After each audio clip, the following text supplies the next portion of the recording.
udah ku bilang tadi Janggaleman, jangan dikasih rinso ke racunan nanti itu anjing itu.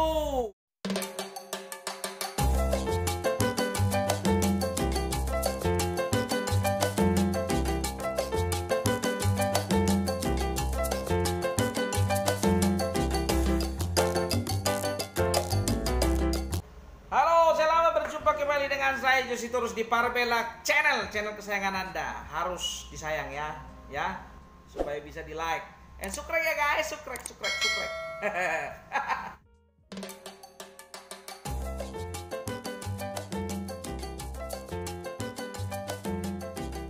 Ya, jadi Alkisah ya, ada sebuah cerita tentang seorang pemuda namanya si Janggaleman. Ya, si Janggaleman ini seorang pemuda dari Tapanuli Utara sana masuk ke dalam, ya, itu daerah Perlitan sana, ya.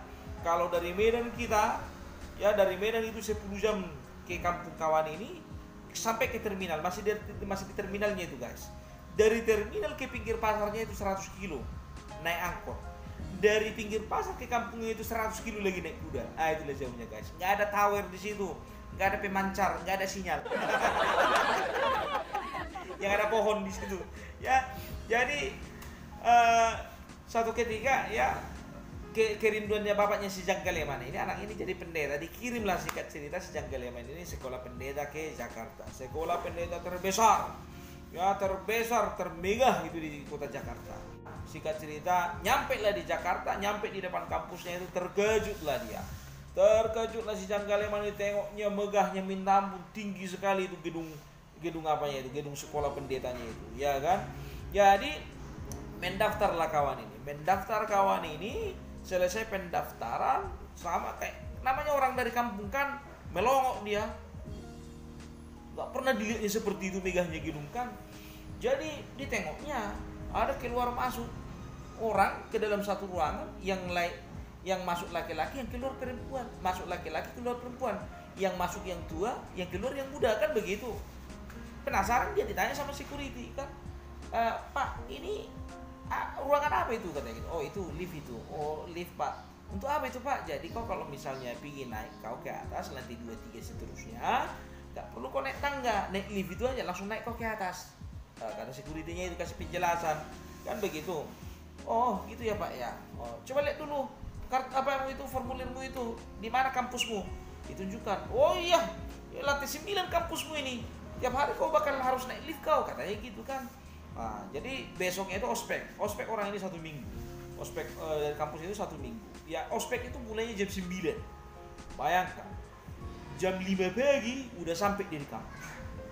Terkejut siapa ini, security nih, kemarin ini pikirnya gitu kan, tadi cepat kali nyampe ini jam 5. Jadi diperhatikan security-nya terus, iya kan. Hari pertama enggak apa-apa lah, pikirnya dari kampung biasa, bangun pagi pikirnya gitu kan. Hari pertama, hari kedua, hari ketiga tetap jam 5 datang. Bah, lain kawan ini pikirnya kan begitu. Ya namanya jam 9 ospek, jam 5 di luar kampus, tetap harus dipertanyakan kan begitu. Dipanggillah siapa ini kan, Dek sini dulu. Iya Pak, ada apa? Jam berapa kau ospek rupanya? Kami ospek Pak jam 9 Pak. Jam 9? Ini baru jam 5. Ngapain sih betul udah perhatiin kau 3 hari ini kau jam 5 terus datang kau. Curiga aku sama kau, kata si security ini. Menjawablah siapa ini, si Janggaleman ini. Enggak gitu Pak. Jadi kan Pak, Bapak bilang kemarin kan kampus saya di lantai 9. Jadi saya enggak ngerti bagaimana caranya naik lift. Jadi 3 hari ini lagi belajar aku Pak, bagaimana caranya naik lift. Kan, oh belajar kok rupanya. Oke lah, nggak apa-apa lah kalau memang belajar. Saya tahu pun kok di sini belajar naik lift, nggak apa-apa lah kalau memang mau belajar. Jadi 3 hari dia belajar naik lift, coba bayangkan ya, malu dia ya kalau sempat nggak tahu naik lift pikirnya kan.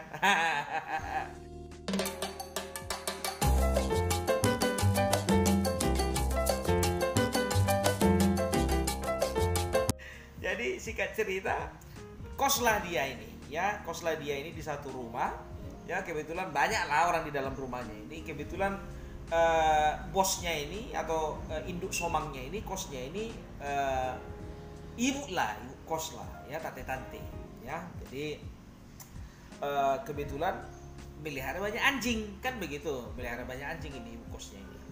Jadi satu ketika ibu kosnya ini minta tolong sama si Janggaleman ini, iya kan, karena memang anak ini baik, kan begitu. Janggaleman, sini dulu nak, katanya. Ya tante, ada apa itu?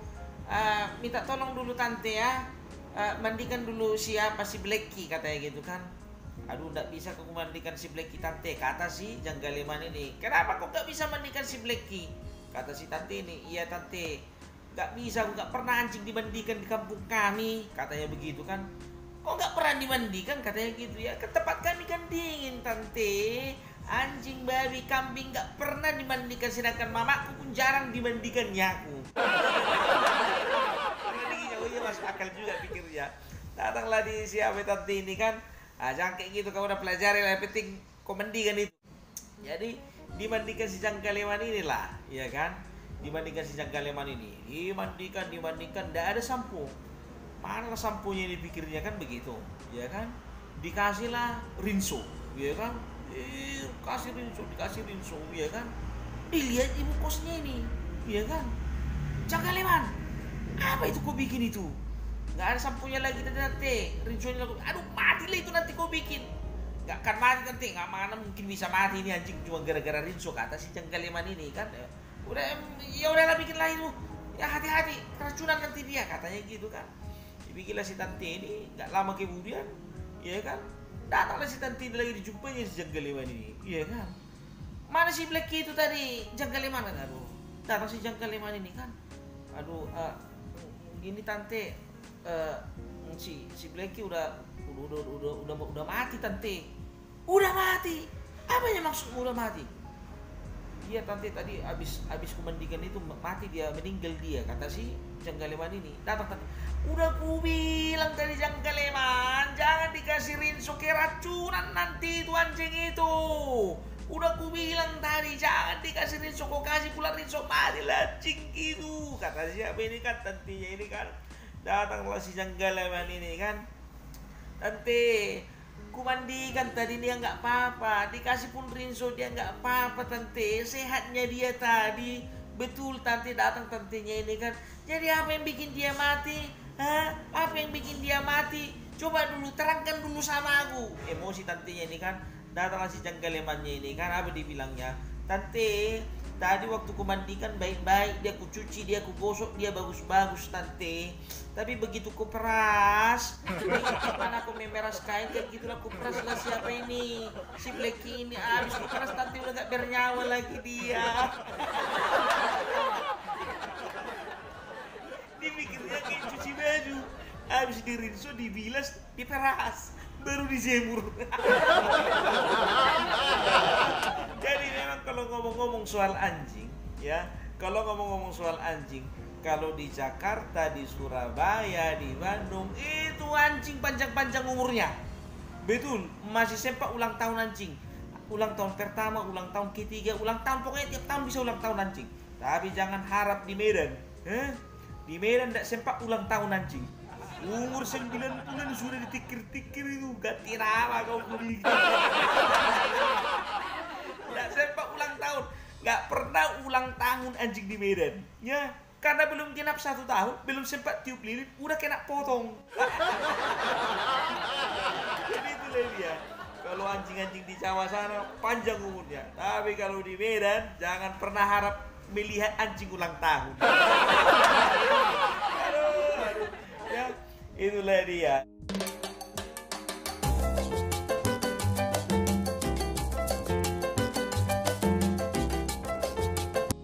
Cari tahunya kalian kira-kira, ya, ngomong-ngomong tadi di sekolah pendeta, ya, kalau ngomongin pendeta itu nggak lepas dari yang namanya Natal, kan begitu.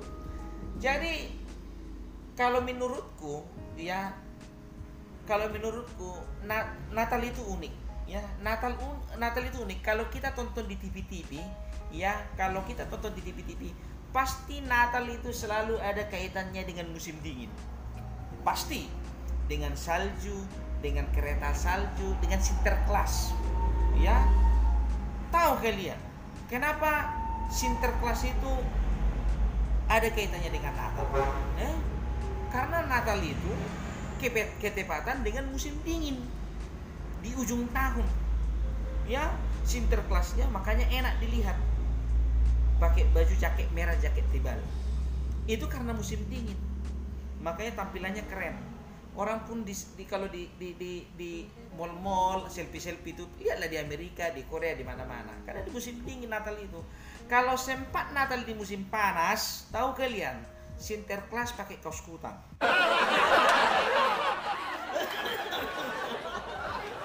Gak mungkin pakai baju tebal, pasti pakai kaos kutang. Ya, jadi itulah dia.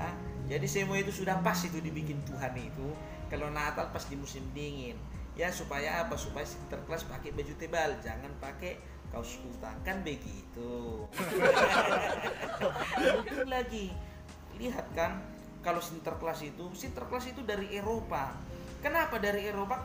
Bukannya nggak bisa dibikin cerita Sinterklas itu dari tanah Batak. Tapi itu mantapnya kalau Sinterklas di Eropa yang narik narik kereta saljunya itu, perhatikan, rusak. Kan begitu. Coba kalau misalnya Sinterklas itu datang ke tanah Bataknya, yang narik keretanya pasti apa? Babi. Bukan kereta salju, bukan kereta rusak, tapi kereta babi. Jadi saya sudah diatur di tanah sedemikian rupa. Iya, betul itu.